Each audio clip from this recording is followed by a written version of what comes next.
eh bien nous allons commencer tout de suite, puisque tout le monde est installé. Donc on est à 360, donc je vais essayer de parler pour tout le monde, et je vais inviter mes invités aussi à le faire. On est ensemble donc pour 1h15. Je suis Théo de La Belle Boîte. Donc on a aujourd'hui le thème de l'innovation managériale dans le secteur public. On va avoir 4 invités qui vont venir nous parler de tout ça. On va commencer, je vais appeler les 2 premiers, puisque on en a 4. Les 2 premiers, il n'y a pas Sabine Chauvelon aujourd'hui. On a deux personnes de la communauté d'agglomération Angers-Loire Métropole. Je vais vous demander de les applaudir. On va accueillir Éric Fauconnier et Anne-Laure Leroux.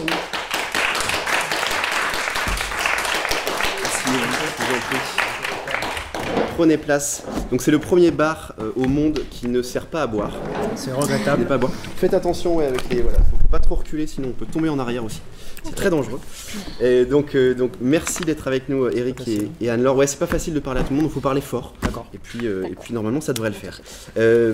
Donc vous venez nous parler d'un projet managérial, Oser manager autrement. Est-ce que vous pouvez nous expliquer un petit peu ce que c'est, et puis déjà même qui vous êtes, qu'est-ce que vous faites dans votre travail respectif? Je te laisse. Oui, alors moi je suis Anne-Laure Leroux, donc je suis chargée d'ingénierie de formation. Donc j'ai en charge la construction du plan de formation dans nos collectivités, nos 3 collectivités, la ville d'Angers, Angers-Loire Métropole et puis le CCAS Angers. Ok, très bien. Et moi je m'appelle Éric Fauconnier, je suis responsable communication et relations internes des 3 collectivités. Et on va dire qu'on est 2 des 3 personnes qui étaient les chevilles ouvrières, je dirais, et qui sont les chevilles ouvrières du portage du projet managérial dans notre collectivité. Ok, super. Avec Sabine qui n'est pas là aujourd'hui. Voilà, Voilà. qui est excusée. Ok, est-ce que vous pouvez nous parler alors de ce projet managérial, Oser manager autrement? Comment ça a été mis en place tout ça? Qu'est-ce que c'est? Alors, on va peut-être commencer par un petit historique. La ville d'Angers change de municipalité en 2014, avec aussi un changement politique fort, puisqu'on avait 30 ans d'une même étiquette politique depuis 1977. Voilà, donc une rupture dans l'histoire, avec la volonté très vite d'une relecture des politiques publiques. Excusez-moi pour ceux qui sont derrière, une relecture des politiques publiques qui va remettre à plat en fait l'ensemble des services publics et de faire un travail de fond sur toutes les directions. Et puis, vite adossé à cette relecture des politiques publiques, le souhait par un directeur général des services d'aller vers un nouveau projet managérial, un projet managérial qui va porter dès le début, ça c'est très important, en termes de retour d'expérience, vraiment être le sponsor de ce projet, l'animer et en être aussi, je dirais, le leader depuis 2016, puis même 2015, puisqu'on a commencé en 2015. Voilà. Et du coup, ça aide d'avoir en sponsor la direction qui nous pousse. C'est plus facile du coup à mettre tout ça en place? Certainement, oui, parce qu'en termes de portage, c'est une voix qui est entendue et ça permet d'avancer ensemble aussi tout au long de la démarche. Ok. Et du coup, alors, quelles ont été les étapes pour mettre en place tout ça? Alors, vous êtes parti d'une feuille blanche, vraiment? Quasiment. On a eu des cheveux blancs aussi pendant 2 ans et demi. On les a toujours. Hein. Ouais. Vous aviez moins de cheveux blancs avant, du coup? Ouais, c'est ça, on a quand même pris un coup de vie aussi. Non, simplement dire que ça se travaille au quotidien et qu'on a eu aussi une démarche empirique, à petits pas, pour avancer sur notre projet. On s'est appuyé sur différents temps forts, qu'on a des séminaires de cadres, des séminaires de directeurs de services. Et le premier d'entre eux a eu lieu, on va dire, en octobre 2016. Ça a été vraiment le déclenchement de cette démarche managériale qu'on a intitulée « Oser manager autrement ». Ça aussi, c'est un engagement et une demande de la direction générale qu'on sorte un peu des sentiers battus et qu'on s'inscrive aussi sur l'innovation managériale en proposant aussi des temps de séminaires différents de ce qu'on pouvait faire auparavant aussi dans les pratiques plus classiques de séminaires dans la fonction publique territoriale. Voilà.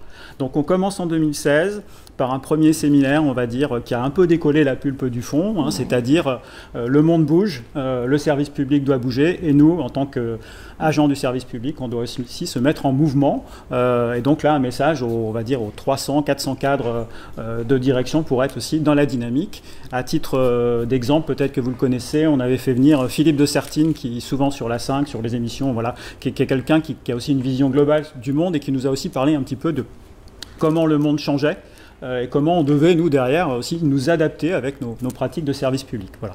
Donc ça a démarré là-dessus, et puis après on a fait 3 grands séminaires. Mais vas-y Anne-Laure. Oui, alors effectivement, le premier a eu lieu en octobre 2016 avec les 300 cadres de direction.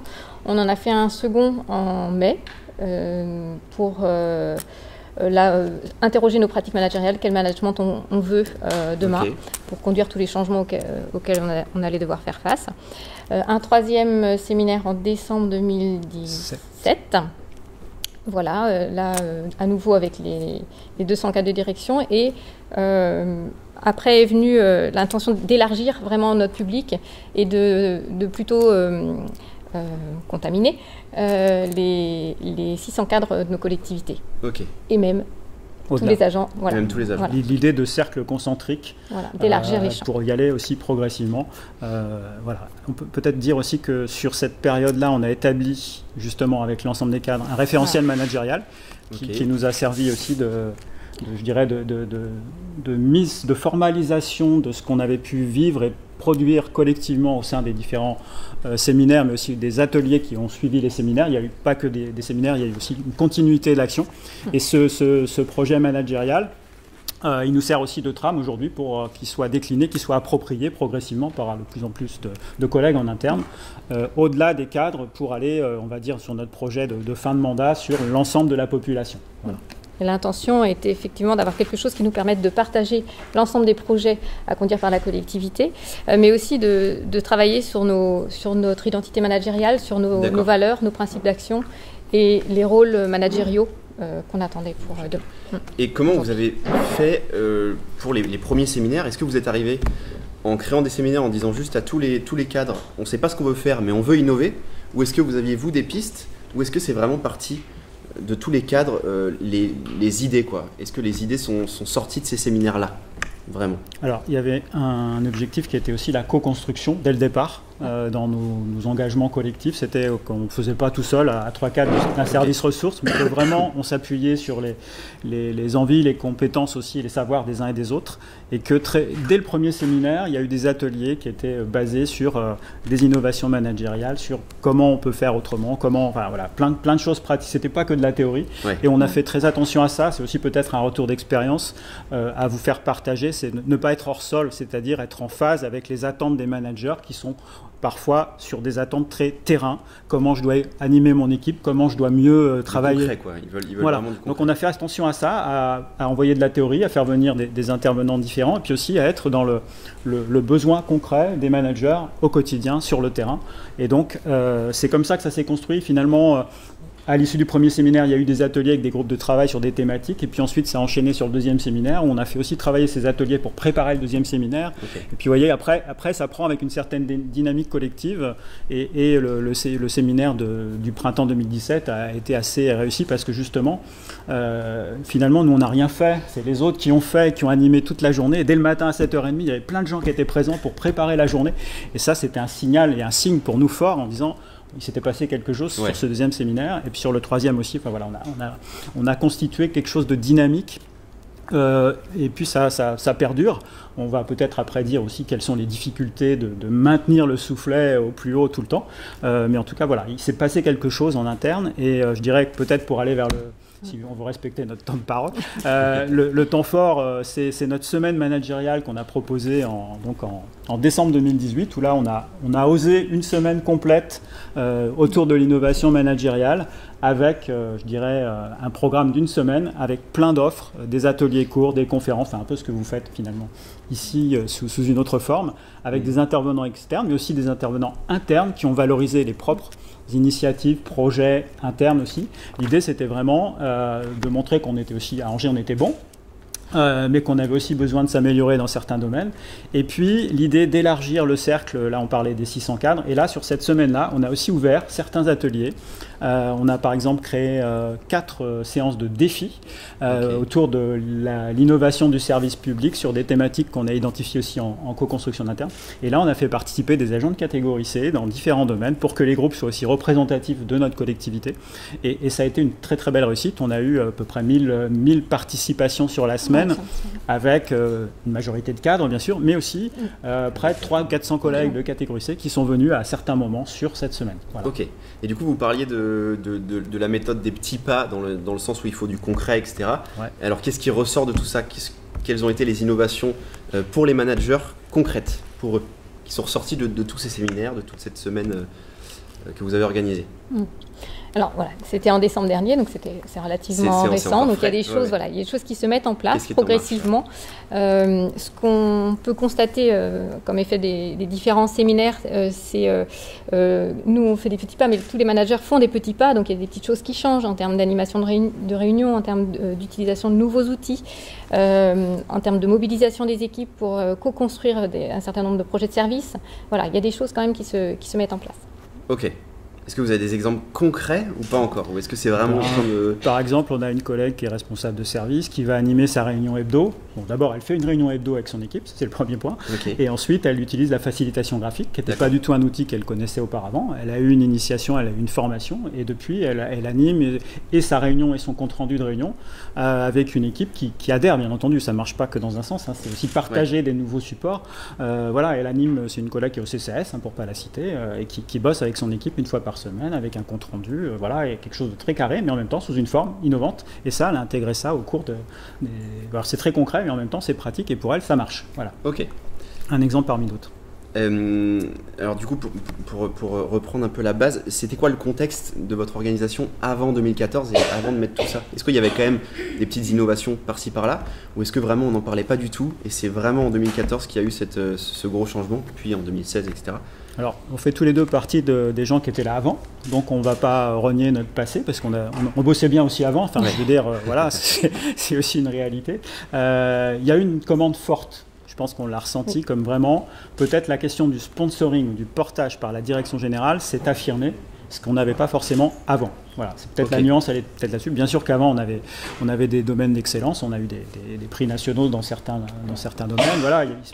Mais là, il y a eu un impact et une impulsion qu'on n'avait pas ressenti, je pense, auparavant, de cette puissance-là et de cette envie d'y aller collectivement avec ce portage DG vraiment très, très fort. Ouais. Et cette prise de conscience qu'effectivement, tout bougeait et tout allait aller vite et qu'on avait besoin non plus de travailler peut-être un peu comme avant, un peu en silo parfois, c'était un petit travers qui pouvait être là, et de voir la nécessité qu'effectivement il fallait travailler en transversal et donc travailler ensemble et développer les pratiques collaboratives.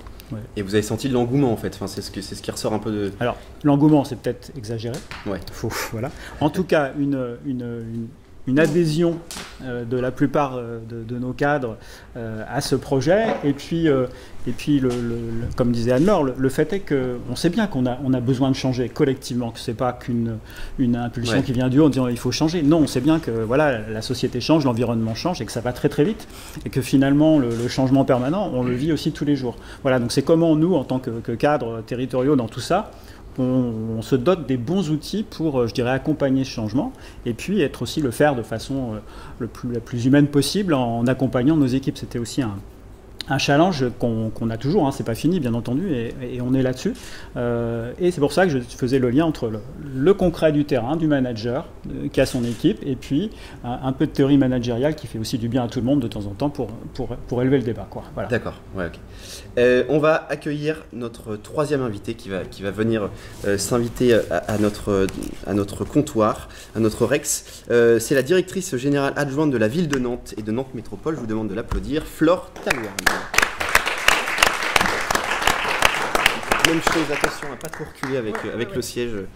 Ce sera un café crème, s'il vous plaît. Oui, et voilà, ce sera un café crème imaginaire, mais vous pouvez le boire, il est très bon. Donc toi, Flore, tu viens nous parler de toute cette démarche d'innovation aussi qui se passe à la ville de Nantes et sur la métropole. Et quand on préparait cette Rex, tu me parlais d'innovation participative. Donc est-ce que tu peux nous en dire un petit peu plus? Ouais. Alors, il y a des similitudes avec l'expérience angevine. Ils ont copié sur Nantes, Angers? Mais comme tout le monde, en fait. Hein, vous allez voir Lille après, c'est pareil. Lille, c'est encore pire. On verra. En fait, s'il vous plaît.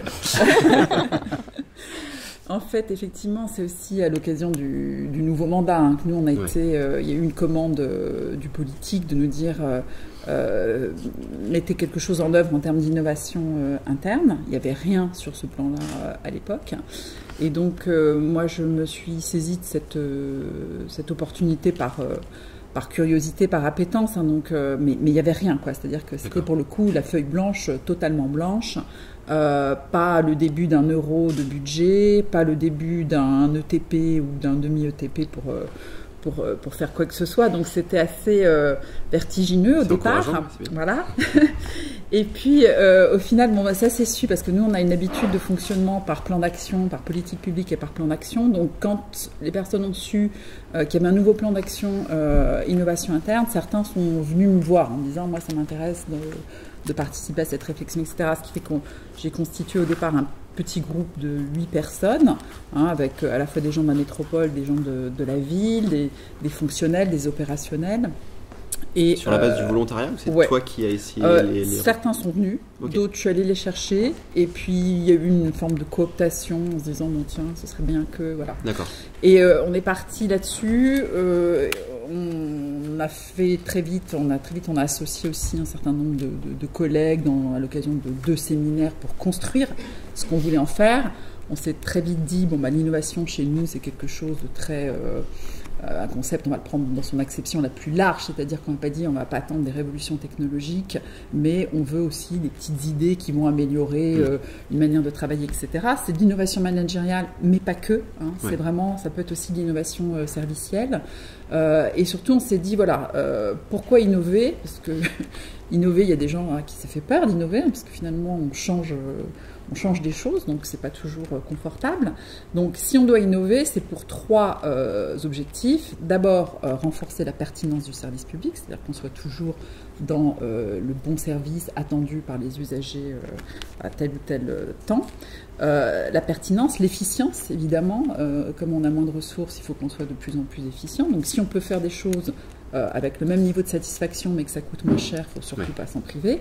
Et enfin, la 3e orientation, qu'on avait voulu mettre en premier d'ailleurs à l'origine, c'est le bien-être des agents.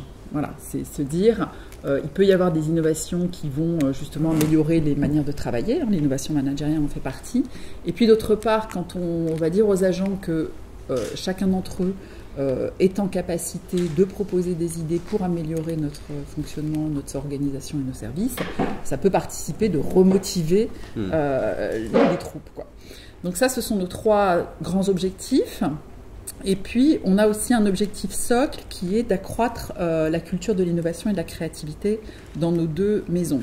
Parce que, bah voilà, dans le secteur public, on n'a pas forcément cette culture-là.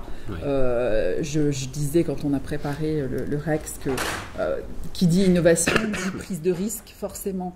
Et dans les collectivités locales, c'est vrai que la culture du risque, on ne l'a pas forcément. Nous, il faut que ça marche, il faut qu'on soit sûr que ça marche, parce qu'au bout, il y a des usagers qui attendent un certain niveau de prestation, etc., et qu'on ne peut pas se permettre de se planter, quoi. Donc c'est vrai qu'arriver dans une administration en silo, très hiérarchique, etc., pas trop de prise de risque, etc., dire bon, on va faire de l'innovation interne, c'est un petit peu compliqué.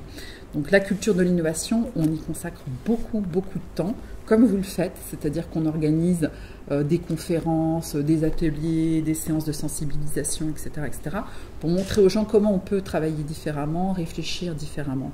Donc on a effectivement plein de gens qui sont mis à la facilitation graphique, mais aussi plein de managers qui aujourd'hui animent leurs réunions différemment, en utilisant des outils qu'on met à leur disposition, salles de créativité, etc. Et on entretient ça vraiment au fil de l'eau, ça monte même en puissance en fait, hein. C'est vraiment quelque chose qui monte en puissance. On participe chaque année à la semaine de l'innovation publique et on organise du coup, ça va être la 3e année au mois de novembre là, un peu une fabrique du changement, mais pareil, en interne. Alors là, pour le coup, nous, c'est complètement interne quasiment. C'est-à-dire que là, cette année, il y aura 85 ateliers, je crois. Sur les 85 ateliers, 80 sont proposés et réalisés par des collègues. Et on fait appel à peine 5% d'externes. Et là-dedans, dans ces ateliers-là, dans cette semaine de l'innovation publique, il y a beaucoup de choses sur l'innovation managériale, et il y a beaucoup de choses aussi sur le bien-être, sur le développement personnel, etc., comme on peut le faire ici. C'est vraiment notre petite semaine du changement à nous, avec, et là j'insiste, on a été d'emblée ouvert à tout le monde, c'est-à-dire aux 7500 agents, et on fait en sorte que de plus en plus, les agents, y compris de terrain, se sentent concernés, s'autorisent à venir, ce qui n'est pas évident. Donc ça monte en charge petit à petit, les années passant. Et là, cette année, vraiment, moi j'ai insisté pour qu'on ait une communication très incitative, à la fois à l'égard de l'encadrement, avec un mail du DGS qui dit faites en sorte de ne pas programmer une réunion cette semaine-là, de faire en sorte que les collègues, y compris de terrain, puissent être présents. Ça peut vouloir dire les remplacer, hein, parce qu'une ATSEM, quelqu'un qui travaille dans la restauration scolaire ou quelqu'un qui travaille aux déchets, s'il n'est pas là, le boulot n'est pas fait, quoi. Donc voilà, ça peut vouloir dire ça. Et aussi montrer via des interviews croisées d'agents qui sont venus la saison précédente que oui, c'était bien, que oui, ils s'y sont bien sentis, qu'ils étaient légitimes à y être, etc. D'accord. Voilà. Du coup, là, le sponsoring, on parlait de sponsoring un peu de la direction tout à l'heure, là, il est encore plus fort quand on a un envoi de mail comme ça. Oui, parce que tout le monde a pris conscience au sein de la direction générale que c'était un vrai succès, que c'était important. Voilà, ça fait vraiment partie maintenant des événements, je pense, qui sont aussi attendus. Donc là-dessus, on met le paquet. Ouais. Donc ça, c'est vraiment le premier pan de notre action, c'est la culture de l'innovation et de la créativité. Mais on a aussi choisi à l'époque de mettre en place une démarche d'innovation participative. On s'est dit, si on fait de l'innovation interne, forcément, c'est de l'innovation participative du début à la fin. C'est-à-dire qu'il faut que tous les agents se sentent concernés et puissent déposer leurs idées, qu'il n'y ait pas des sachants qui disent ça c'est une bonne idée, ça c'est une mauvaise idée, mais que ce soit là encore des agents qui le disent. Et puis qu'ensuite les choses soient mises en œuvre. Toutefois, pour mouiller là encore la direction générale, à un moment donné dans la chaîne d'instruction des idées, il y a un passage où les porteurs d'idées viennent devant la direction générale exposer leurs idées.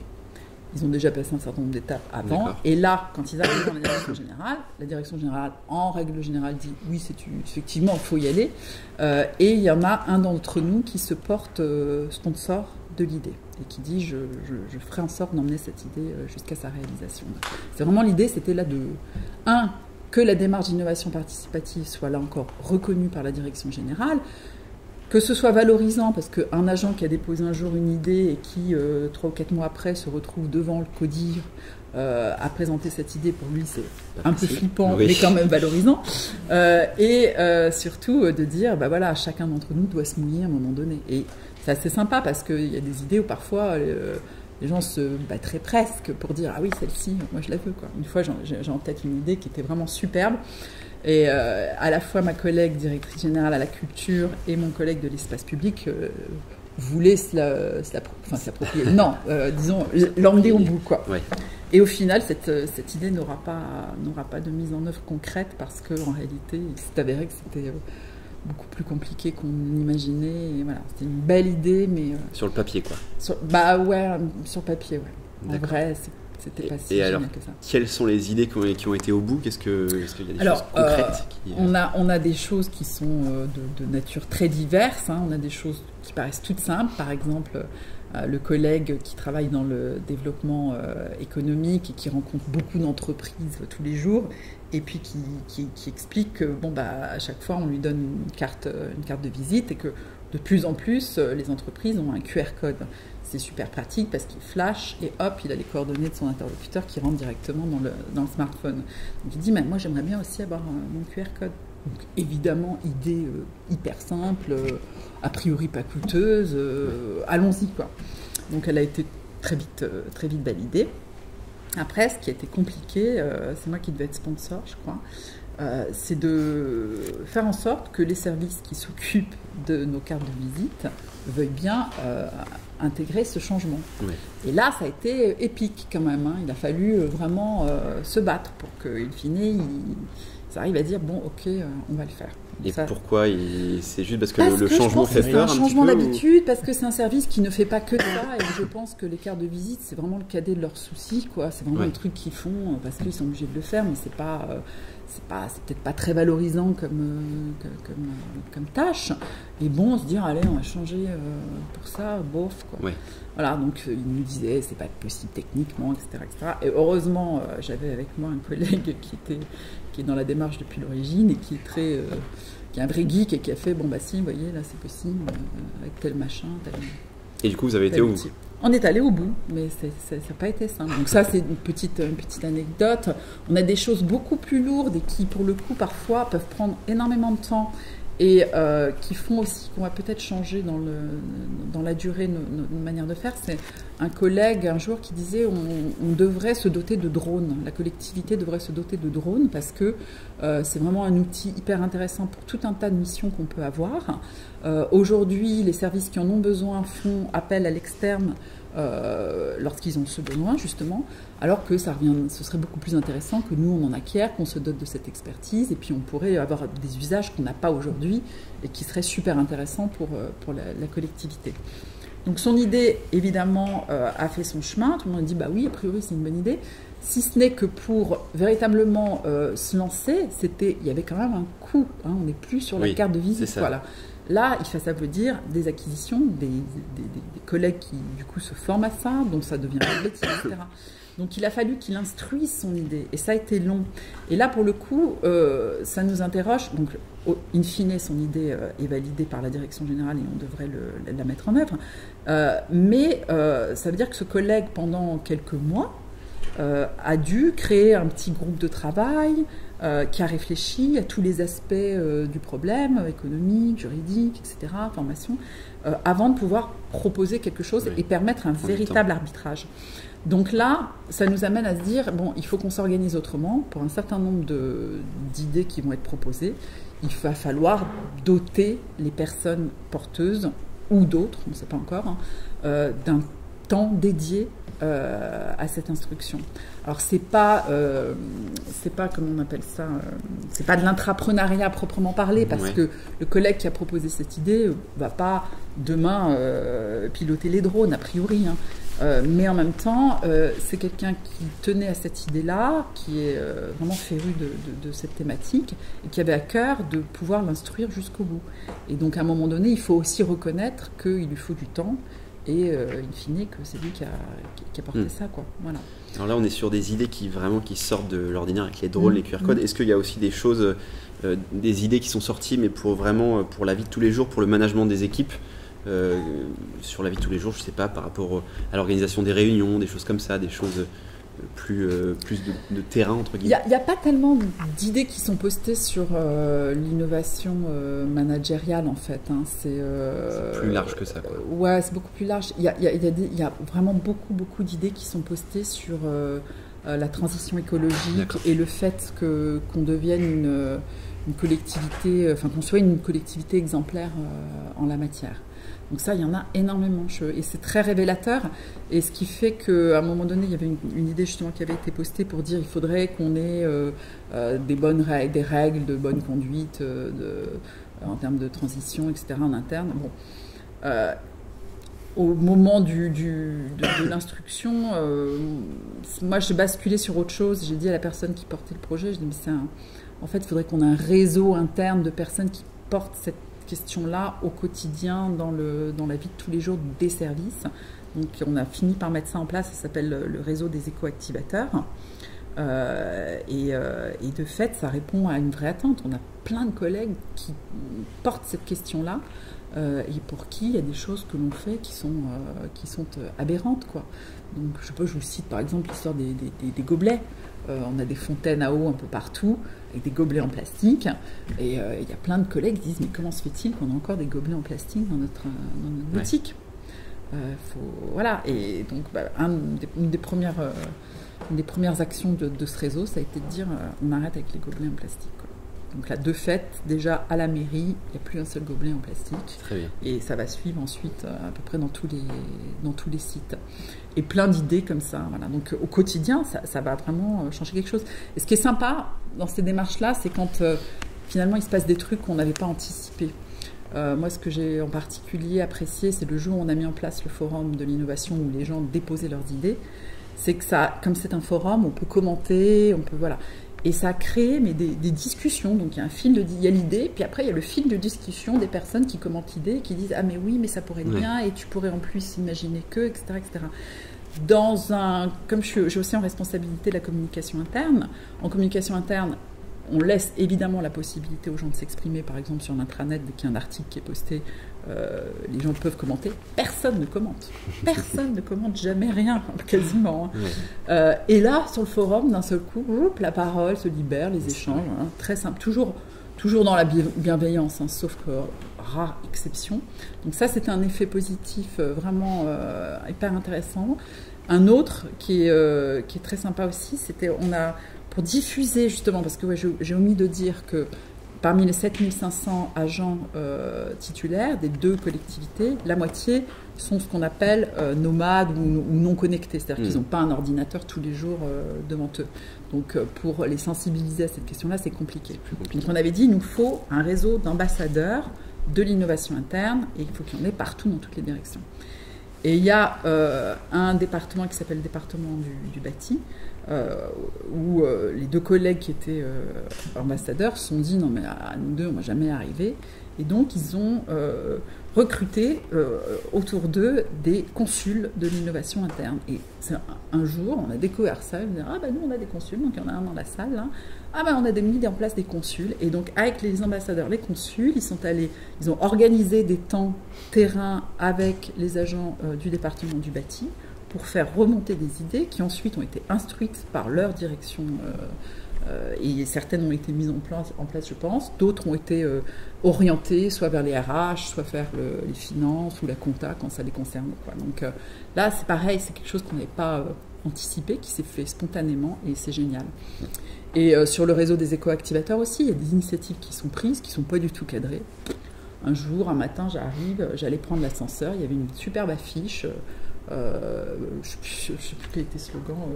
Si tu veux avoir la patate, utilise tes papates. Voilà, si tu veux avoir la patate, utilise tes papates. J'étais fatiguée, j'avais envie de prendre l'ascenseur, j'ai lu ça m'a fait sourire, j'ai pris les escaliers, et personne n'a demandé de l'autorisation de faire ça, quoi. Et en fait, les personnes ne touchent aux affiches, elles y sont toujours. Initiatives. Donc ce qui ressort un peu même de tous les 3 d'ailleurs, c'est que l'innovation managériale, c'est encore mieux quand c'est pas nous qui l'apportons, c'est quand il y a des prises d'initiative et quand tout le monde est motivé et fait plein de choses, quoi. On va en reparler, on va accueillir notre dernier invité qui n'en peut plus sur sa chaise, qui attend. Je vous demande d'accueillir Thomas Vincent, il est directeur de la direction recherche et développement de la métropole lilloise. Les Lillois, donc qui ont copié Nantes et Angers. Une bière, plutôt une bière, ouais, c'est ça, ouais, exactement. Donc, je peux juste embêter Flore, juste parce que vu qu'on l'a bien sûr, compris, bien sûr. On a un collègue qui a le permis pour le drone et tout. On peut échanger les. On va te piquer celui-là. Du coup, toi, Thomas, c'est un peu pareil. Au début du dernier mandat, vous avez vraiment, c'est même encore plus loin, vous avez créé une direction qui a été autorisée entre guillemets à se questionner sur tout. C'est un peu ça, non? Ouais, moi je suis directeur recherche et développement, donc j'ai une petite direction de cette personne, et vraiment le but au début c'était de se dire faire en sorte que des personnes aient le temps de se poser des questions sur cette évolution de nos pratiques en lien avec l'évolution de la société, etc., et comment on peut, qu'est-ce qu'on doit faire, sur quoi on doit réfléchir, travailler pour évoluer dans nos façons de faire. Direction qui fait partie d'un pôle très transversal, et notre direction sœur, c'est la direction ancienne communication interne, qui aujourd'hui s'appelle culture interne et managériale. C'est-à-dire que je ne suis pas en portage direct de l'innovation managériale, on est bien plutôt dans le côté culture interne et managériale. Alors ça fait un peu des liens par rapport à ce qu'on a entendu, mais avec cette direction sœur, vraiment pour se dire sur quoi on peut aller chercher, travailler. Voilà. Direction qui après a quand même quelques politiques ou quelques stratégies en portage direct, parce que c'est toujours compliqué quand on crée comme ça une équipe qui arrive. Alors vous imaginez, ils ne servent à rien, eux ils ne travaillent pas, il n'y a rien à faire. Enfin, clairement, on a vraiment eu tous ces messages-là au début, enfin, c'est ressenti. Donc on avait quand même certaines politiques à porter. L'open data par exemple, la responsabilité sociale, toute la démarche de responsabilité sociale intégrant l'égalité femmes-hommes. On a traduit après, on est parti aussi avec un champ d'émission sur l'incubation, ça rejoint un peu les questions de boîte à idées, etc. Qu'on a un peu fait développer, qu'on a déployé plutôt sur l'intelligence collective. Donc de nous-mêmes, on a évolué après sur c'est quoi ce que les sujets qui nous paraissaient justement intéressants, donc intelligence collective, aujourd'hui qu'on est en train de faire grandir en design des politiques publiques, puisque l'intelligence collective est vraiment une partie du design des politiques publiques, et donc on a voilà, donc dans l'équipe, moi j'ai un chargé de mission design des politiques publiques, chargé de mission responsabilité, chargé de mission open data, et des chargés de mission transversaux, qui justement étaient des personnes sans thème au départ, avec vraiment une autoroute. Sur quoi on va. C'est super compliqué. Hein. C'est des personnes qui arrivent en disant mais je travaille sur quoi Mais est-ce que c'était dans leur fiche de poste ou dans ta fiche de poste dès le départ le côté justement open data, des choses comme ça, ou est-ce que vous êtes parti d'une feuille blanche pareil et vous avez dit qu'est-ce qu'on peut faire Non, l'open data, la responsabilité sociale, ça on l'avait vraiment intégré dès le départ. Parce que, alors l'open data, on était une collectivité plutôt en retard. Et vraiment on avait voulu dans ce mandat avancer, rattraper, et on est fait partie, on a bien avancé. Et la responsabilité sociale, vraiment dans cette logique de dire c'est vraiment un sujet très transversal, et l'égalité femmes aussi, et souvent trop vu sous un angle RH et trop vu sous un angle employeur, et au bout du compte comment on peut essayer d'ouvrir ce champ-là aussi dans nos politiques publiques et sur le territoire. Donc ça nous permettait de porter des démarches vraiment à la fois en tant qu'employeur responsable, et en tant que comment on peut faire en sorte de faire nos politiques publiques de manière encore plus responsable, comment on peut intégrer la question de l'égalité femmes dans nos politiques publiques aussi. Bon, tout n'est pas encore réussi. Alors là du coup vous avez une vraie équipe qui est en place du coup comme tu le disais. On parlait tout à l'heure d'innovation participative, est-ce que chez vous aussi quand même on peut, les agents, les cadres aussi, est-ce qu'ils peuvent mettre des choses en place, est-ce qu'il y a des choses comme ça? Alors juste avant ça, pour montrer le panorama, sinon c'est pour faire un peu pareil par rapport à avant, sur le côté innovation managériale, on a aussi une démarche et un peu dans le même cadre, c'est-à-dire nouveau mandat, cette évolution de société quand même de façon incroyable, le manager ne doit plus être le chef mais vraiment un concepteur de talent, enfin rendre autonome, etc. Donc il y a vraiment une évolution dans la façon de manager qui est importante. Qui d'ailleurs, et on voit bien en vous écoutant, à chaque fois qu'on parle d'innovation managériale, de manager, on va très très vite à l'agent. Le but, c'est au bout du compte, changer nos façons de manager pour que les agents soient beaucoup plus en autonomie, en créativité, en proposition. Voilà. Je crois que c'est super important parce qu'à chaque fois, on a un peu ce cadre de se dire le manager, son rôle, au bout du compte, c'est vraiment créer les bonnes conditions de travail des agents pour qu'ils soient vraiment qu'on soit dans l'efficacité, etc. Et donc dans ce mandat-là, on est parti sur des projets de service, projets de direction. Ça nous a mis un projet d'administration avec 6 leviers assez importants. Une fois qu'on a dit ça, il ne faut pas se tromper, il ne faut pas les oublier. Remets-moi une carte. Innovation, citoyen, efficacité, performance, responsabilité et patrimoine humain. Cette notion justement de patrimoine humain qui était émergée en disant il y a vraiment un patrimoine de ces personnes, comment on peut faire. Et sur le côté innovation managériale, on a créé ce qu'on a appelé le mail management, qui est vraiment une multitude d'outils, de choses pour faire évoluer justement le manager dans cette dynamique-là. Alors c'est quoi? C'est d'abord plein d'outils managériaux un petit peu standards, j'ai envie de dire, mais c'est aussi beaucoup de séminaires, séminaires à différentes échelles. Bref, un séminaire pour tous les managers ou séminaire pour les managers de direction, etc. Si je prends l'exemple, on a beaucoup de séminaires de direction élargis, on fait intervenir des personnalités extérieures, plutôt décalées, vraiment sur la notion ouvrons les portes et les fenêtres, quoi. Et donc on a quelquefois des conférences sur des sujets complètement à part de nos sujets, pour venir nous questionner, nous, directeurs, sur sortir un peu de notre champ, de notre cadre direct. Et après les séminaires de tout manager, on a beaucoup de choses sur. On a eu des questions sur la gestion du temps. On a eu un certain François Badenès qui est venu nous voir pour la conférence passer le cap. C'était sympa. Et pareil on a fait venir des coachs sportifs aussi. Pour faire ces parallèles entre le manager et le coaching sportif pour comprendre. Voilà, toujours dans cette notion de se re-questionner sur notre façon de faire. Est-ce qu'il y a des choses concrètes qui sont sorties de tout ça grâce à ça justement? Ouais, alors si je reviens sur ma direction à ce moment-là, tu l'avais dit, l'intelligence collective par exemple. Un des trucs concrets, c'est qu'on a vraiment considéré qu'il fallait qu'on fasse évoluer nos façons de travailler et qu'évidemment l'intelligence collective c'est le premier outil de la co-construction. On n'arrêtait pas, il y a 4 ans, de parler de co-construction. Oui, mais l'intelligence collective était bien là-dessus. Enfin, donc on a une direction qui est relation usagers vraiment dédiée sur les usagers extérieurs, enfin, qui utilisent pas mal de ces outils. Et en interne, on a vraiment voulu apporter cette dynamique-là. Donc là, au sein de la direction, on a récupéré un lieu au rez-de-chaussée, qui était un lieu de stockage de podium, etc. On a réussi à récupérer ce lieu, donc 35 mètres carrés, qu'on a peint tout en Velleda, mur Velleda. Nos collègues menuisiers nous ont fait des tables tout en Velleda. On a acheté une tablette numérique, c'est quasiment le seul gros coup qu'on a fait. On a récupéré du mobilier et on a créé un lieu justement pour la créativité. Et l'équipe entière s'est formée à l'intelligence collective. Ok. Alors j'en profite là-dessus parce que c'était suite aussi à des rencontres avec WorkLab qui est venu nous former. Sans faire de pub. Non, c'est des belles dynamiques. Et donc on s'est nous formés à l'intelligence collective avec vraiment cette notion de dire le problème c'est que quand on est dans le changement, quand on est dans cette évolution, il faut montrer. Et on s'était discuté entre nous en se disant mais fait quoi, on va former tout le monde ou non, stop. On se forme nous et nous on va offrir une prestation en interne. Et après on va petit à petit faire la boule de neige qui va grandir. Donc on a créé ce lieu parce que le lieu pour moi reste important. J'ai beaucoup de discussions avec des designers qui me disent que c'est inutile le lieu ou n'importe quel lieu on en fait ce qu'on veut. Quand les directeurs déjà rentrent dans ce lieu-là, les codes cassent. Et j'ai une expérience de 2 réunions de suite sur le même sujet, une en Creabox, le lieu s'appelle Creabox, l'offre de service. La réunion suivante n'était pas en Creabox. Ça changeait tout. J'ai sorti mes post-it, je les ai rangés. Mais ouais, ça change tout. On est autour d'une table et donc il y en a un qui dit un truc, donc il faut à tout prix que l'autre vienne dire autre chose, que machin. Enfin, on a des codes qui.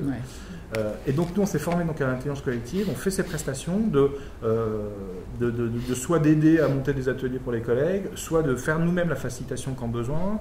Là, hier matin, on a passé la matinée sur des sujets de prospective sur la data. On s'est fait un atelier entre nous, etc. Et ensuite, on a commencé à sensibiliser, à former. Donc aujourd'hui, on a plus d'une centaine de collègues qui sont sensibilisés. Pareil, quand dans les semaines d'innovation, on recrée des moments de venez, on vous explique. On a refait quelques formations, on a intégré des collègues. Et puis même dans les nouvelles embauches, en plus, on voit bien aussi des gens qui arrivent dans les nouvelles embauches qui sont déjà dans cette dynamique beaucoup plus qu'il y a 3-4 ans. Et donc ça, par exemple, c'est vraiment un sujet sur lequel aujourd'hui, la Creabox, elle est connue par tout le monde. Elle est privatisée. Alors, voilà, il y a toujours des petits trucs qu'il faut arriver à mettre parce que le jour où on a créé la Creabox, moi j'ai eu 3 coups de fil le jour même. Ouais, Thomas, j'ai pas ça de réunion, je peux avoir ta crèche, ton bocal, j'ai tous les noms au début. Donc avec l'équipe, on s'est dit stop, on fait quoi? Enfin, on privatise. Donc on oblige, on nous appelle pour nous dire qu'on fait un atelier. Donc, tout le temps, on n'est jamais en train de freiner, mais pour justement que ce soit pas une salle de réunion. Et pourquoi?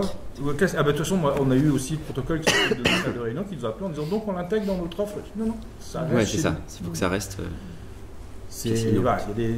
On peut pas. Faut faire évoluer ça. Et on parlait d'innovation et surtout d'appropriation. Donc là, tu as senti vraiment que tout le monde se l'est approprié, quoi? Que grâce à ce lieu-là, on s'est approprié l'innovation managériale?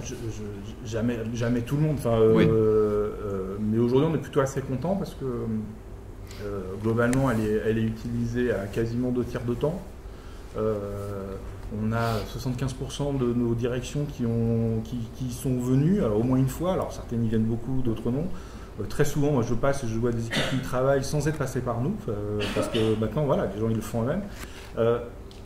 On a en plus, alors c'est vrai que dans l'offre qu'on fait, on a en plus évidemment eu la cible agent. C'est-à-dire qu'on a des fiches d'intelligence collective sur toutes les façons de faire, sur notre site intranet, à tout agent. Diffusé. C'est-à-dire qu'on n'est pas focalisé sur le manager ou le chef de projet, etc. Enfin, c'est vraiment des outils pour tout le monde. Donc on est bien dans cette dynamique-là.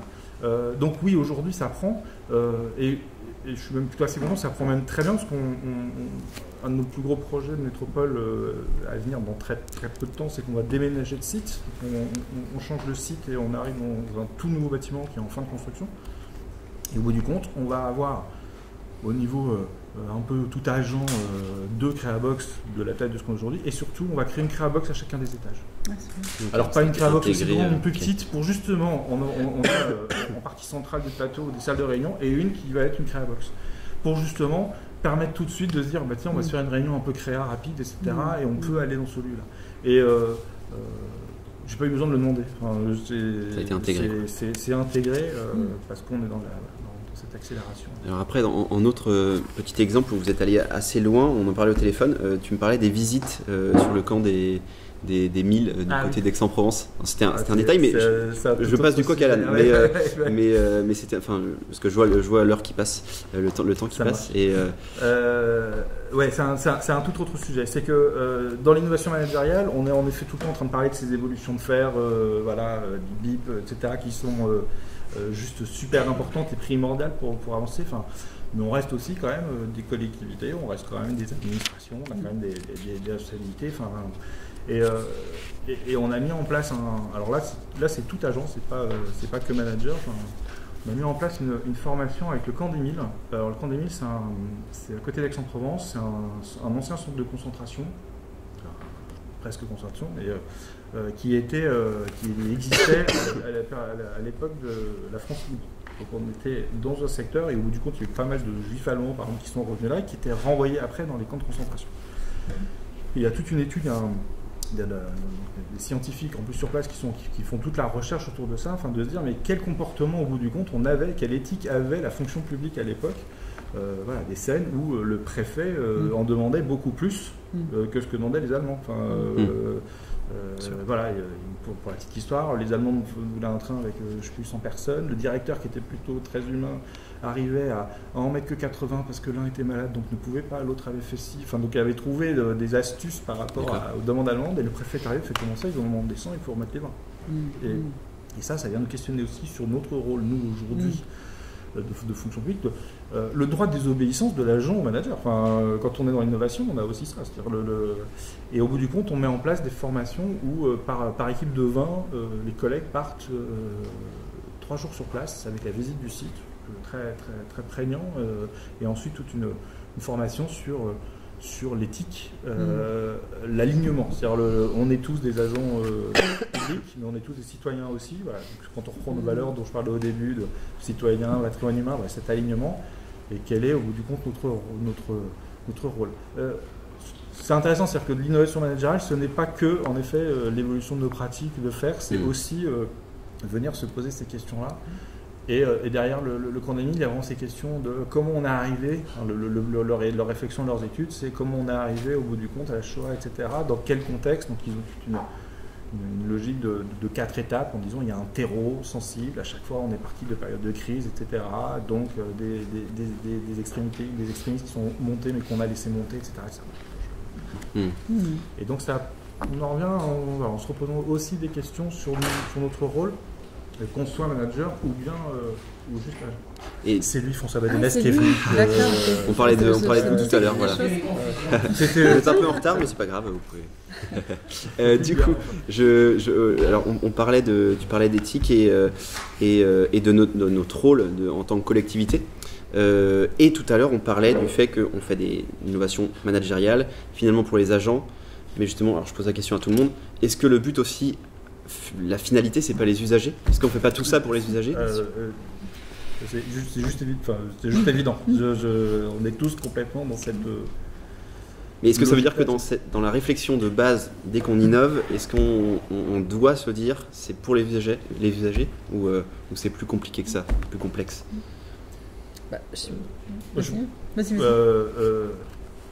C'est d'abord tout ce qu'on fait et pour l'usager. Donc on innove ou qu'on n'innove pas.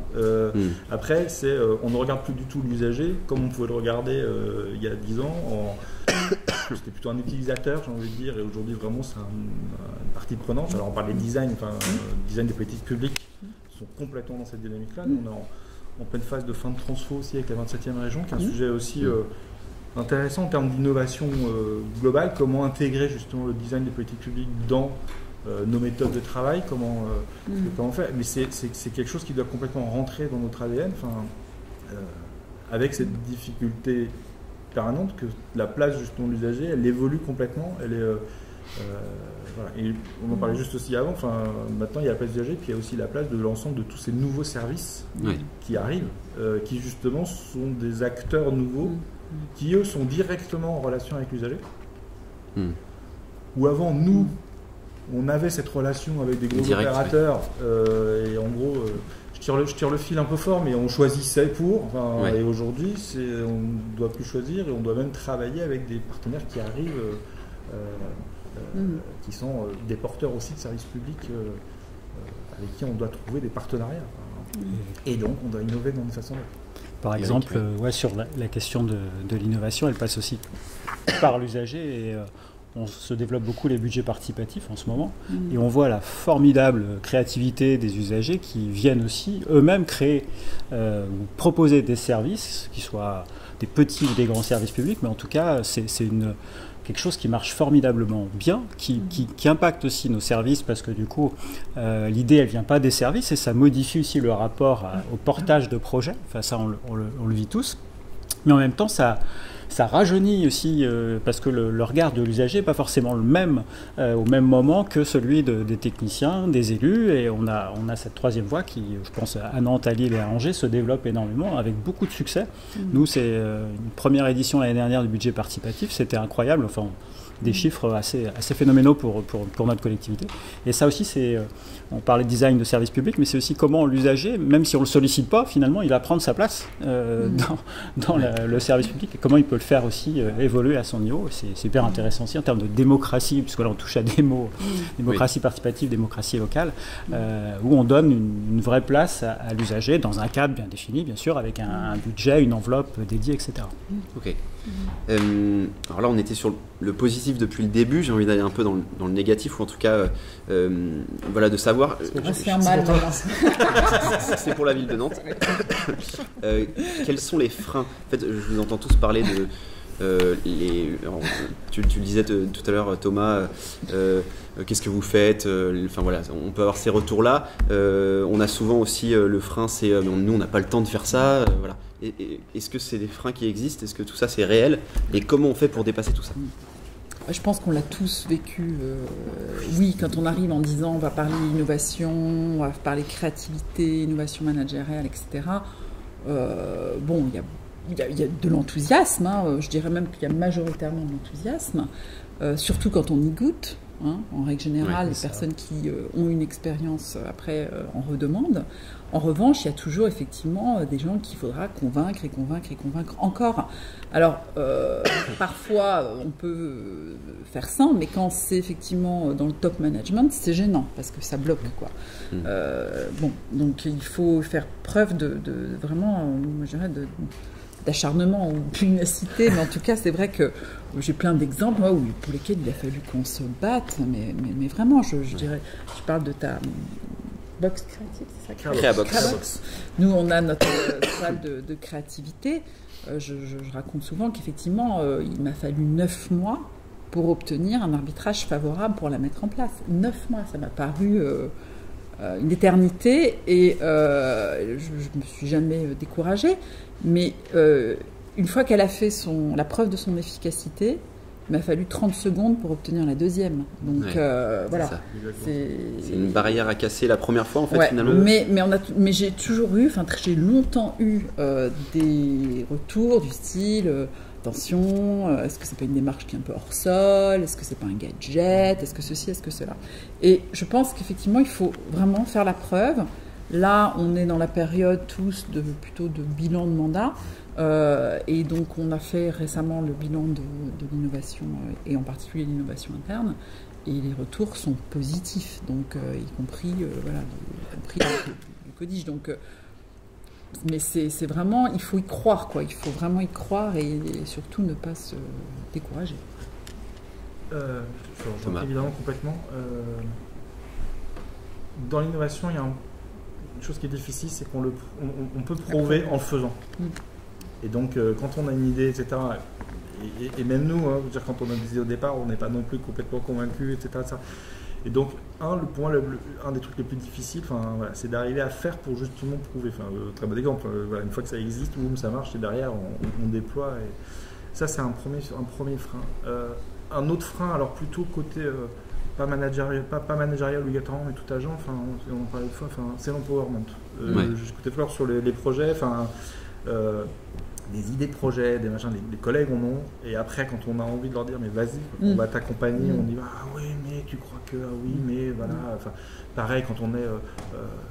Nous, on a voulu, un jour, on a voulu prendre Klaxoon, oui, puis on a voulu prendre Prési, voilà, pour changer nos présentations, ça paraissait, enfin, le coup de fil que j'ai eu avec l'informatique, la note de l'informatique, il m'a expliqué que c'était juste impossible parce que c'est en SaaS, machin, enfin, bon, bah, au bout du compte, il y a 10 licences Prési chez moi, et puis je les donne, et puis dès qu'on nous demande, on les a, et donc il faut, faut avoir, moi j'ai la chance d'être dans une direction où elle est créée comme ça, c'est que j'ai cette autorisation-là de, ça plaît pas, mais ça plaît pas, enfin, le jour où je reçois la note où l'informatique m'explique par A plus B que ça ne rentre pas dans le truc, je dis, bah, c'est pas grave, si moi je le fais directement, oui, mais si ça marche trop après, s'il y en a trop, on verra. Donc il faut être des acharnés en fait. Il faut un peu surfer un peu à droite à gauche.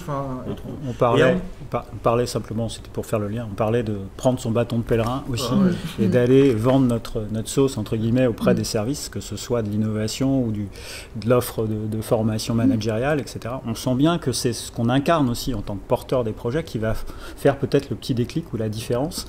Et quand on peut en discuter en direct plutôt que de balancer des notes ou des mails ou des machins, ça marche aussi. Donc c'est du temps, c'est de l'énergie, mais je pense que c'est aussi comme ça qu'on convainc nos pairs de dire bah, venez, faites avec nous et on gagne. C'est du petit pas, c'est 2-3 personnes par-ci, 2-3 personnes par-là et clac, clac, clac. C'est aussi comme ça que ça marche. Et un gros frein aussi des managers, c'est tous ces collègues managers qui pensent au bout du compte qu'ils innovent déjà. Un jour on avait fait un séminaire sur le travail collaboratif, genre je vais à une pause, les 3 collègues directeurs me font ça qui perpète quoi. Connaître le direction, on peut toujours s'améliorer. C'est autant collaboratif que ça. Voilà, et donc l'ouverture d'esprit, elle n'est pas forcément là où on pense qu'elle est. C'est aussi le top management, c'est pas forcément celui qui est le plus exemplaire. Non. Et c'est pas forcément sur celui sur lequel il faut s'appuyer pour faire déclencher les choses. Et si aujourd'hui, on imagine que dans la salle il y a des gens d'une commune, ils n'ont rien mis en place encore. Si vous deviez refaire ça dans une autre collectivité aujourd'hui, qu'est-ce que vous changeriez? C'est quoi les choses à changer? Qu'est-ce qu'on doit faire quand on commence? Ça fait peur. Le côté, ce que nous on appelle atterrissage chez nous, donc la direction R&D, le but pour nous c'est trouver un sujet, le faire émerger, le prototyper, le tester, et puis après il y a le passé. Et donc ma commande, même si j'exagère un peu, à chaque fois on dit faut que vous trouviez plein d'idées et puis que vous les donniez. Mais ça marche pas. L'idée qu'il y a de quelqu'un et qu'on leur donne tout dans une autre équipe qui justement n'a pas le temps, parce que dans le problème de des freins aussi il y a le temps. N'a pas le temps, etc. Ça marche, ça fonctionne pas. Moi, ce que je réalise par rapport à la direction qui a 4 ans, c'est qu'on n'a pas été assez bon dans ce côté atterrissage, dans ce côté repasser le bébé. Et parce que pour le repasser, excuse-moi cette expression, elle est pas propre. C'est pour ça qu'on prend le terme d'atterrissage. On parlait de hors-sol tout à l'heure. Il faut embarquer des équipes au plus tôt. Donc les identifier au plus tôt. Et ça, c'est pas facile parce que justement, elles sont pas encore avec ce sujet-là. C'est vraiment des trucs sur lesquels nous, en tout cas, on va vraiment travailler. On a de nouveaux sujets émergents sur lesquels on va travailler. On veut vraiment embarquer le plus vite possible les futures directions porteuses. Le design, on va créer un lab de design de petits publics, justement, va nous aider justement à faire cette accélération pour que ces directions soient le plus vite impliquées. Donc du coup, c'est impliquer tout le monde. Du coup, les agents, il faut absolument les impliquer. C'est ce qu'on peut retenir un peu. Je pense qu'il faut déjà aussi, peut-être dans les conditions, c'est effectivement une commande qui vienne d'en haut, vraiment. Parce que si c'est quelqu'un qui décrète dans un service, tiens, je vais faire de l'innovation, je pense que ça ne peut pas trop marcher. Et puis je pense qu'il faut aussi, moi je crois beaucoup, parce que je crois qu'elle a conclu sa conférence ce matin comme ça, à Laurence Banet, sur le fait d'avoir au départ une équipe qui porte le sujet, qui porte la démarche, et puis qui soit des personnes vraiment complètement convaincues et qui l'incarnent aussi d'une certaine manière. C'est-à-dire que venir parler d'innovation quand soi-même on a des méthodes un peu ancestrales, je veux dire, c'est pas crédible, quoi. Moi, je crois beaucoup au fait d'avoir une équipe qui emporte, quoi. Quand les gens sont convaincus, qu'ils ont du plaisir à bosser ensemble et qu'ils ont vraiment une vision de là où ils veulent aller, peu qu'ils aient un petit peu de soutien aussi du haut, ça, a priori, ça peut marcher. Ouais. Donc il faut du soutien d'en haut, la direction, enfin englober tout le monde, et du concret, c'est ça aussi un peu. Et beaucoup d'énergie aussi. Et beaucoup d'énergie, de bâton de pèlerin. Et du travail avec les directions vraiment pour, de manière opérationnelle, vraiment mobiliser et faire mobiliser aussi. Okay. Et peut-être un écueil dont on s'est rendu compte après coup, c'est que quand on a mis en place notre semaine managériale, on s'est rendu compte que le mot managérial a été interprété par les agents qui se sont peut-être pas reconnus dans le mot managérial et qui l'ont trop placé chez les managers et qui n'ont on n'a pas été explicite sur le fait que effectivement le management c'était pour tout le monde. Voilà. Ça. Donc si c'était à refaire, peut-être que là-dessus on agirait, c'est sûr. J'ajouterais une bonne connaissance de la sociologie de l'organisation. Pour arriver à faire sortir les innovations justement par le bon endroit, le bon... Voilà. Donc dans chaque territoire, chaque commune, chaque ville, c'est différent. On ne peut pas adapter... Oui, et puis dans notre organisation, suivant tel ou tel sujet, il y a des choses en effet qu'il faut vraiment faire que monter. Il y en a d'autres où on a besoin plutôt de le faire un petit peu descendre. Il nous reste un tout petit peu plus de 10 minutes. Donc je vais vous donner la parole à vous. Est-ce qu'il y a des questions pour faire avancer ce large débat? La première est la plus dure à poser, donc n'hésitez pas. Comme ça, après, ça va en lancer plein d'autres. Il y en a déjà.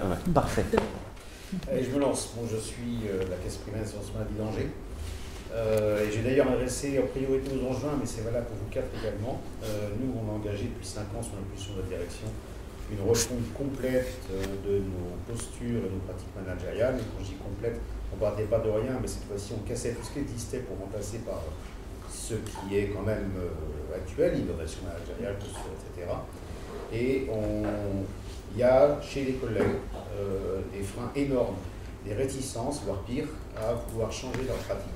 Quelle que soit alors l'envie qu'on a, le fait qu'on ait une équipe qui porte ça, que ça vienne de la direction, il y a un frein énorme à changer les pratiques, que ce soit dans les réunions, dans les participations, par exemple, aujourd'hui, à des séminaires comme celui-ci. Je sais qu'il y a des collègues qui viennent là contraints et forcés, c'est clair et net, et qui de toute façon n'en repartiront en n'ayant rien changé de leurs idées, quoi que ce soit. Est-ce que vous avez rencontré auprès de vos plus cadres opérationnels que cadres, comment je dirais, stratégiques, des freins comme ça?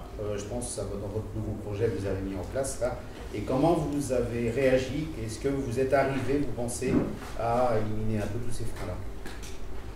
Alors, beaucoup d'humilité d'abord dans ce portage de projet, à savoir qu'on a les mêmes cas de figure.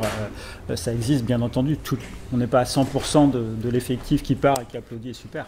Non, c'est plutôt, je dirais, un travail progressif aussi. Il y a des convaincus de la première seconde, et ceux-là, ce qu'on appelle nos pionniers, qui vont être aussi porteurs, fédérateurs, et c'est sur ceux-là qu'il faut s'appuyer aussi pour faire bouger les choses. Et ces gens-là, ils peuvent être à différents niveaux dans l'organisation. C'est pas forcément les chefs.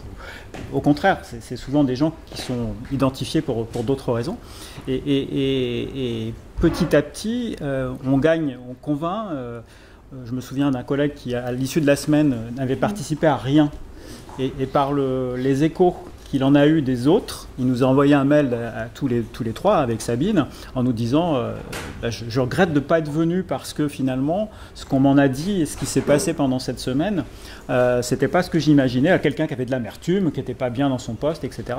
Qui a vu aussi à travers ce que les autres lui renvoyaient que finalement il y avait des choses positives qui s'étaient passées. Donc on pense que pour la prochaine il sera là. Voilà. Et après, c'est comme je le disais tout à l'heure, c'est vraiment la relation interpersonnelle. C'est pas de l'info descendante du directeur général qui va dire allez-y, il faut y aller comme vous disiez, mais plutôt de dire pourquoi il y a un intérêt à changer sa posture managériale, à quoi ça va servir. On parlait du service usager, je pense qu'à la CAF comme dans nos services publics c'est la même chose. Au bout il y a un usager. Il y a un usager. Et voilà. Je pense que quand c'est comme ça, il faut s'appuyer sur le sens, c'est-à-dire Pourquoi on doit évoluer dans nos pratiques? Parce qu'au bout, il y a un usager qui a besoin d'un service qu'on doit lui rendre. Voilà. Mais il n'y a pas de recette miracle. Il y a eu beaucoup de recherches, il y a des codev qui ont été mis en place. On a même dû les imposer à la fin pour que les collègues managériaux, parce qu'ils ont toujours bonnes excuses. Alors, je ne vais pas prendre la parole longtemps, mais l'argument qui sont donné, ça peut être vrai, on est tellement débordés, on a des grosses équipes. Vous n'allez pas en plus nous demander de réfléchir, de partir en séminaire ou de modifier des pratiques alors que manque de temps, on a 25 agents, on a X dossiers en stock et on n'arrive pas à s'en sortir. C'est vrai, je le reconnais, et c'est valable pour la CEPAM comme pour d'autres organismes sociaux, et sans doute aussi dans vos administrations. Faut éliminer ces freins-là. Le co-développement, c'est quelque chose auquel je crois, je suis facilitateur, donc je peux forcément y croire.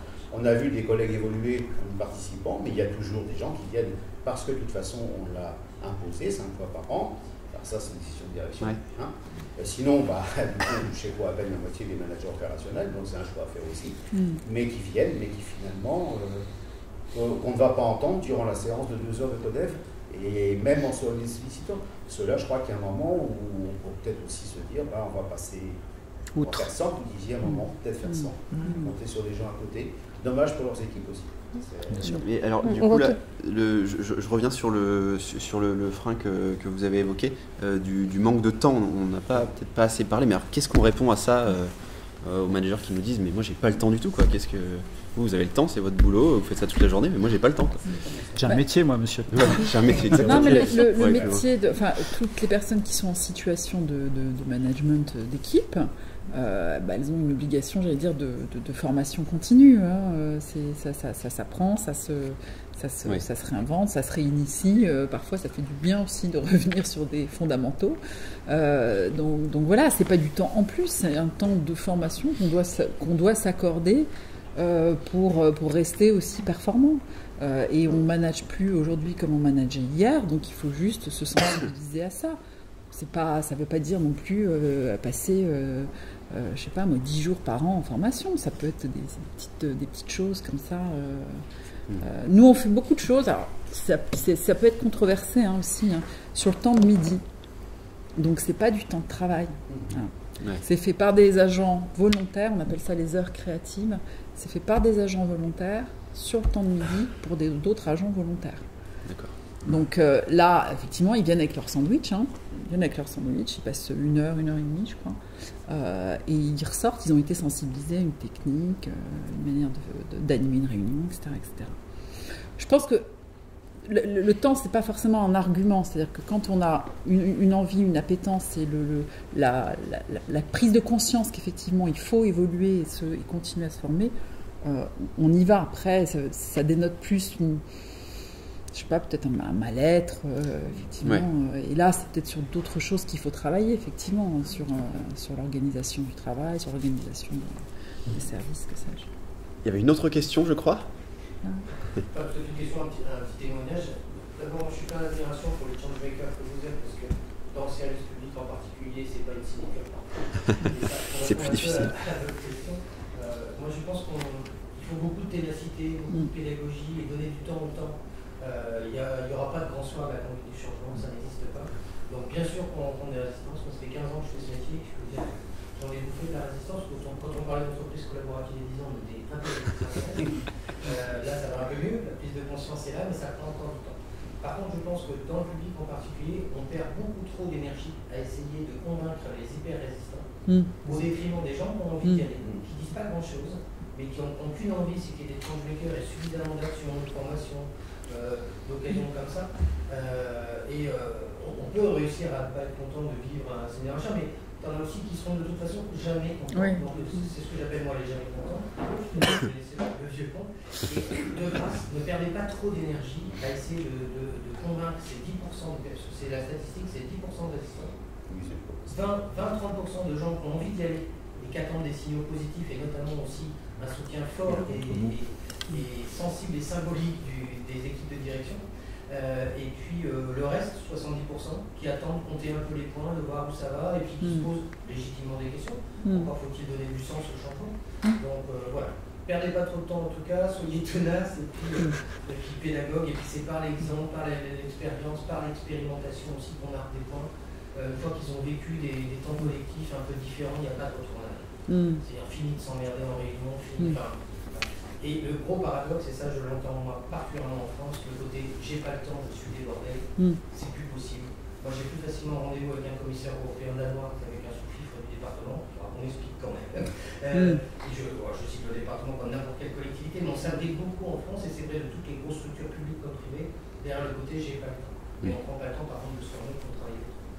Donc ténacité, et bravo, et surtout, voilà, vous laissez pas détoxifier aussi des hyper résistants, parce qu'ils avanceront quand ils pourront, mais on ne peut pas embarquer tout le monde en même temps. C'est en tout cas moi une petite leçon que j'ai tirée des accompagnements récents et plus anciens. Merci pour tout ça. Il y avait une autre question quelque part? J'ai une question. Merci pour le témoignage. Benjamin Hillard, je suis chez Arbus. Je suis venu volontairement dans votre atelier parce que c'est intéressant. Vous savez que ça va être très différent chez vous. Et en fait, pas du tout. Dans le positif, dans le négatif, d'accord, dans les difficultés. Dans la volonté de changer, je pense qu'on se retrouve beaucoup. Il y a juste un point sur lequel je veux me questionner, c'est sur ce qui permet de choisir le fait qu'un sujet soit bon ou pas bon. Je prends par exemple chez nous, on a une logique de rentabilité, évident, instructeur en retraite concurrentiel, mais aussi des aspects clients. Et on retombe très souvent dans une logique justement de retour sur investissement. Combien ça coûte, combien ça gagne, combien de temps, etc. C'est vrai que sur cette année, parce que sur 50 000 personnes, vous imaginez que ça remonte. Et ça fait beaucoup de frustrer. On essaie de se battre contre ça, on met beaucoup d'énergie, beaucoup de convictions, comme vous l'avez bien décrit, mais au-delà de ça, il y a des logiques derrière qui sont. Donc ma question est simple, c'est comment vous tranchez sur ces sujets-là. J'imagine que c'est pas simple, parce que vous avez un client qui est citoyen.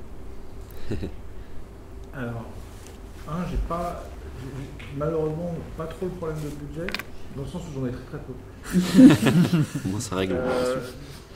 Il devient un sujet pas mal ces temps-ci, parce que je vis d'autant plus en rigolant, parce que quand on arrive à faire émerger de nouvelles choses, qu'on arrive à les créer, un moment après elles existent, donc elles coûtent, et je peux plutôt en fonctionnement et au continu. Je prends le pot de data, il n'y avait rien au début. Au début on a un petit site, et puis il grandit, maintenant il est mature, et il me greffe pas mal de mon budget. Donc les belles idées, c'est celles qui coûtent pas cher. Après, je suis beaucoup tourné dans la direction, au bout du compte, on s'est beaucoup tourné d'abord sur l'interne. On a moins réussi à faire des choses sur les politiques publiques que ce qu'on voulait. Alors oui, l'interne, toujours dédié usager après, parce que tous les collègues sont toujours dans cette dynamique-là. Mais on a quand même beaucoup fait là-dessus. On a une multitude de petites actions qu'on a faites, qu'on n'a pas pris. On avait fait un truc qui s'appelait un VDM, c'est-à-dire qu'on avait pris un isoloir, qu'on avait mis à la sortie de la cantine, on avait permis à tout le monde de venir écrire c'est VDM. C'est vide merde. C'est vide merde. Okay. Et clairement de dire dites-nous ce qui vous gonfle vraiment aujourd'hui, etc. C'est anonyme, etc. Donc on a récupéré quelques trucs.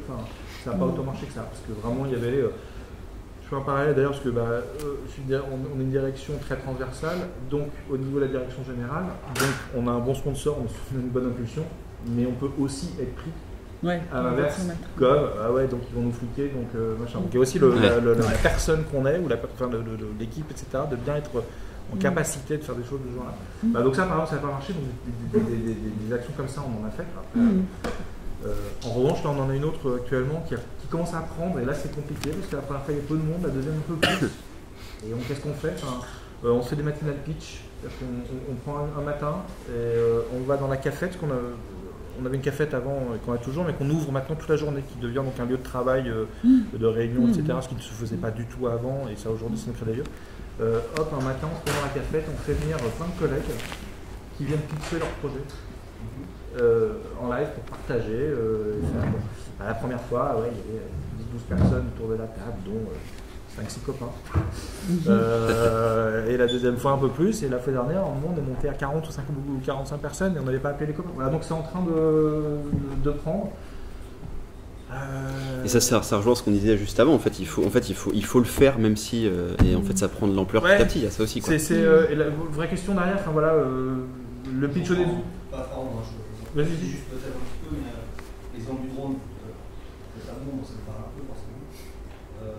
Qu'est-ce qui va faire qu'une DG chez vous va dire oui ou non, quoi. Va dire oui, on investit 300 000 € sur le drone. Moi, je peux répondre, parce que le drone, effectivement, en plus, c'était un cas nantais, mais nous, on avait nos 3 orientations. On avait dit l'innovation interne, ça doit servir la pertinence du service public, son efficience et ou le bien-être des agents. Donc, nos 3 critères de jugement des idées au départ, ce sont ceux-là. Hein. Il y a un premier filtre qui est, est-ce que c'est conforme à notre projet d'administration ou notre projet politique? S'il y a une idée qui est postée qui ne correspond pas à ce qu'on porte en termes de valeurs, etc., déjà, c'est premier, ça sort, d'emblée. Après, il y a ces 3 trucs-là, efficience, pertinence, etc. Et ensuite, on a regardé aussi si ça touchait beaucoup de monde et si c'était facile à mettre en œuvre.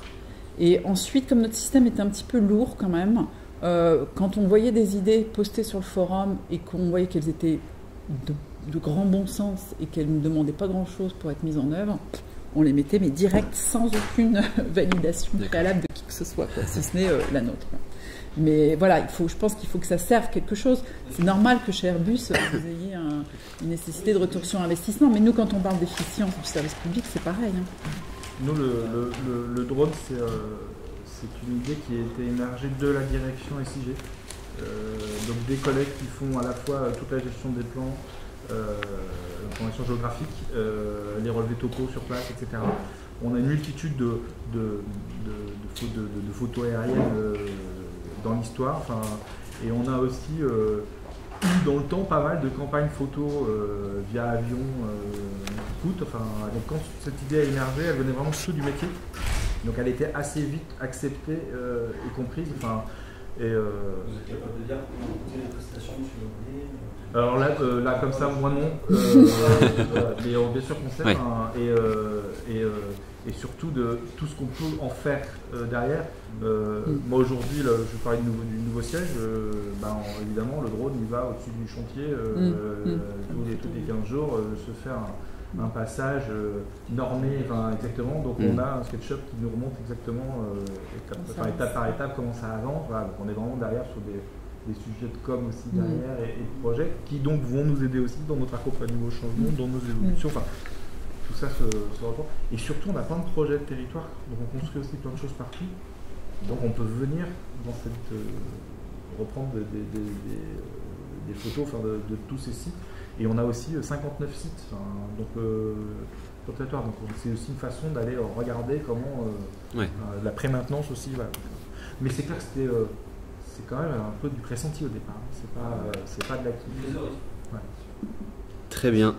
Merci beaucoup. Merci. Le temps est imparti. Donc je vous remercie à tous d'être venus ici. Et à bientôt. Merci beaucoup. Très bien d'avoir vos supports possible. C'est beau, hein. Je l'ai vu de dos celui-là. Cadeau. Ah, il est beau.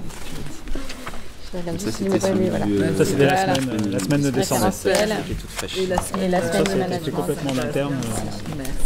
Avec les moyens du bord, on a fait travailler juste la facilitation graphique. Voilà, puis c'est pro. Mode commando. Donc entièrement co-construit tout ça. Et on avait fait aussi. Merci beaucoup.